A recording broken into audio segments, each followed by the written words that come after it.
Fala pessoal, eu sou o Diego Souza, esse é o nosso canal Falando de Flu e no vídeo de hoje a gente vai trazer muitas notícias sobre o Fluminense. E Renato Gaúcho, que não está nem um pouquinho satisfeito com o time tricolor, vai promover mudanças para o jogo de hoje. Também vamos falar um pouquinho sobre o áudio do VAR, foi divulgado de Fluminense e Botafogo, também vamos falar um pouquinho. Mas antes de a gente falar de todos esses assuntos, eu queria pedir sua ajuda. Se você não é inscrito no Falando de Flu ainda, se inscreve, dá essa moral pra gente. A gente está agora tentando chegar aos 12 mil inscritos. Estamos aproximadamente com 11.910 inscritos. Então sua inscrição aí dá uma moral gigantesca pra gente. Também deixa o like nesse vídeo, porque quando você deixa o like nesse vídeo, o YouTube entende que o nosso conteúdo é relevante e vai entregar para cada vez mais tricolores. E lembrando também, estamos com um clube de membros ativos. Se você quiser se tornar membro do Falando de Flu, só clicar aqui embaixo, seja membro e nos ajudar. A partir de R$ 2,99 por mês, você já se torna membro do Falando de Flu e nos ajuda a crescer cada vez mais. Agora, sem mais delongas, bora pro vídeo de hoje e vamos começar falando sobre o áudio do VAR. Ontem foi divulgado o áudio do VAR do Bruno Ardeu de Oliveira conversando no lance do pênalti de John Arias. Mais uma vez, isso aqui na nossa indignação do pênalti não ter sido marcado e o VAR não ter sido nem chamado. Nem chamado o árbitro, para poder revisar a jogada.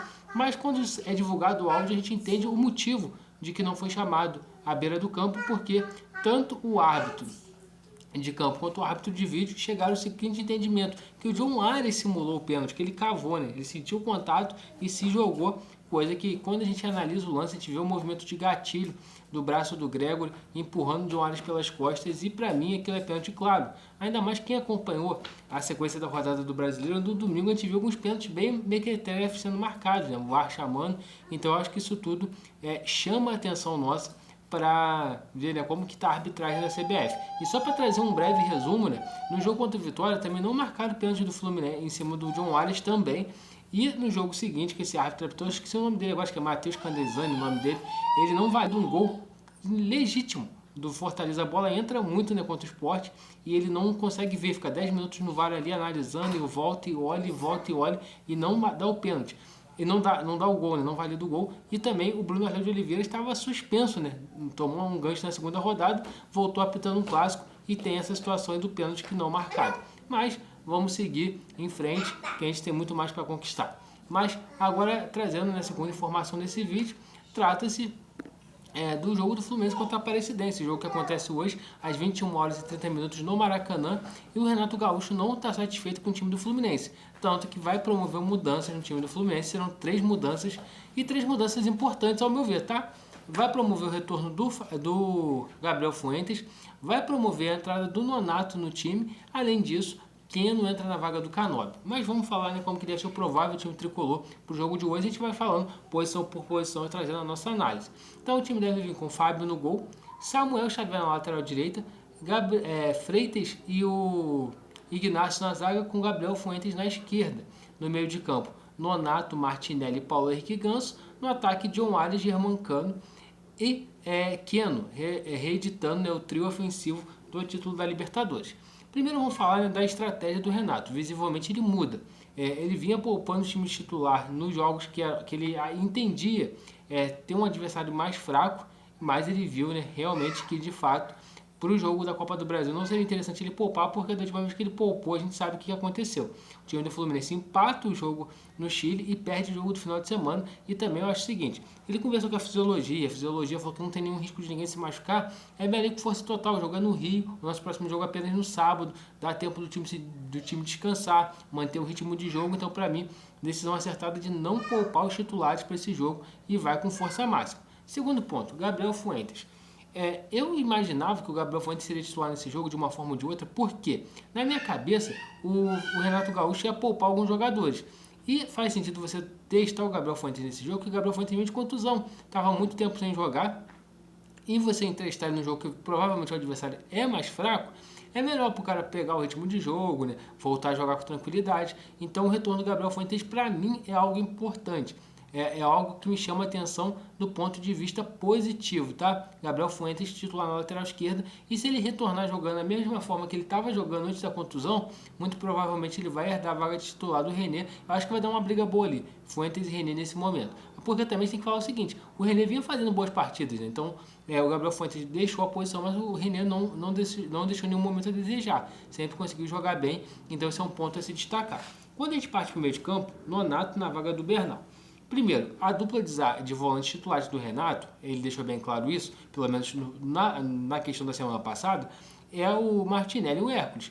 Ao que tudo indica, ele vai querer jogar no 4-2-3-1 sem ter um volante 5-5 mesmo de origem. Eu até achei que o Renato ia querer um 5, aquele 5 tradicional, estilo Thiago Santos, estilo Bernal. Por quê? O Renato, às vezes que ele passou no Fluminense, ele tinha esse cara, esse cão de guarda na frente da defesa. Foi o Fabinho Soldado na Copa do Brasil 2007, foi o Perigo em 2008. Então ele sempre gostou de ter esse cara, que seja o 5, né, marcador. Só que ele parece estar mudando de ideia. Por quê?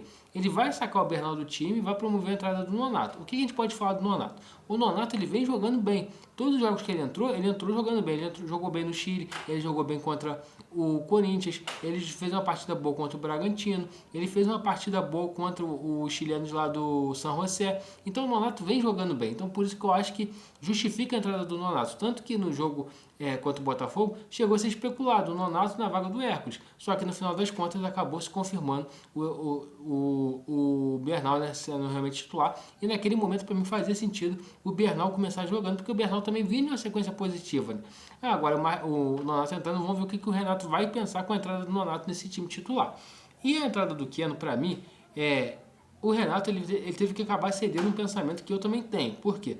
O Canóbio não vem performando bem de jeito nenhum jogando na ponta esquerda. Ele faz uma função tática importante, mas ofensivamente ele vem entregando pouco. E o que faz a questão da entrada do Keno? O Keno ele é um jogador muito mais incisivo, muito mais técnico, muito mais habilidoso que o Canóbio.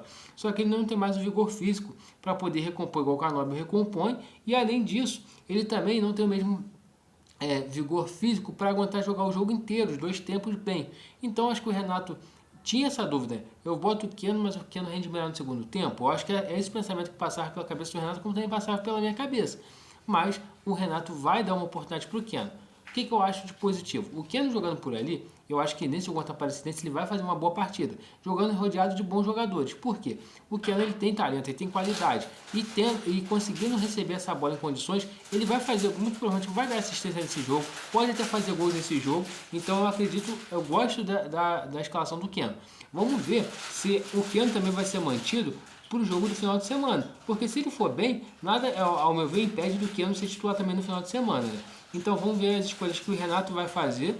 Ele vai conseguir tirar de proveitoso no jogo contra a Aparecidense, que ele vai poder levar para o jogo contra o Sport. Mas de fato, uma das coisas que o Renato também começou a fazer, que ele também já começaria a ser cobrado por isso, é o seguinte: até 2 rodadas atrás, 2 jogos atrás, todo mundo falou: o Renato está no começo, está conhecendo o elenco, está pensando nas mudanças que pode fazer. Só que agora ele já começaria a ser cobrado, porque ele já está há 8 jogos comandando o Fluminense. Já estava na hora de sair de uma postura neutra e começar a barrar quem tem que ser barrado, fazer as modificações de quem tem que ser modificados, porque senão ele seria cobrado por isso. E ele começa fazendo esse jogo, que para mim é um jogo mais tranquilo é o seguinte: porque a Aparecidense é do time da Série D, fez um campeonato goiano muito fraco. Então, mesmo com um time misto, o Fluminense tem a obrigação de vencer. Mas ele tenta botar esses caras nesse jogo para quê? Ao meu ver, tentar ganhar confiança e voltar a jogar bem. Jogando bem, dá moral para pegar o Sport, para pegar o San José e seguir com o Atlético Mineiro. Então, Renato, para mim, muda na hora certa. Vamos ver se vai dar certo. A gente tem que ter uma outra discussão futuramente se o time do Fluminense é bom, se esse elenco é bom, se precisa chegar peças. A gente até falou muito disso na live de ontem. Eu também acho que precisa de algumas peças nesse time aí, porque esse time gastou muito dinheiro, mas em poucos jogadores que realmente se resolvem. Então isso é uma discussão ampla, mas eu acho que para esse jogo contra a Aparecidense ele mexe bem e faz uma boa escolha em botar o time 100% titular. Goleia aqui, faz o placar aqui, aí manda lá para Goiânia, para Brasília, onde vai ser o próximo jogo, né? Que ainda tem essa dúvida, se o jogo vai ser em Brasília ou se o jogo vai ser em Goiânia, porque o jogo originalmente teria que ser em Goiânia, mas existe a possibilidade deles venderem o mando do jogo para Brasília. Então tem essa possibilidade e a gente aguarda para ver o que o Fluminense vai fazer aí de positivo nesse jogo de amanhã, nesse jogo de hoje, né? Lembrando, a gente tem pré-jogo aqui no canal, pré-jogo muito provavelmente por volta de 8, 8 e meia da noite, vai começar o pré-jogo aqui no canal, mas 100% de certeza o pós-jogo, 11 e meia, só sintonizar aqui no Falando de Flu, que você vai ficar por dentro de tudo que rolou no jogo. Então, pessoal, esse é o vídeo de hoje. Se você gostou desse vídeo, deixa seu like aqui. Você deixando o like é muito importante, o YouTube entende que o nosso conteúdo é relevante, entrega para cada vez mais tricolores. Também se inscreve no canal, sua inscrição é muito importante aqui pra gente. E se também puder se tornar membro, você fortalece demais o Falando de Flu. Saudações tricolores e até a próxima.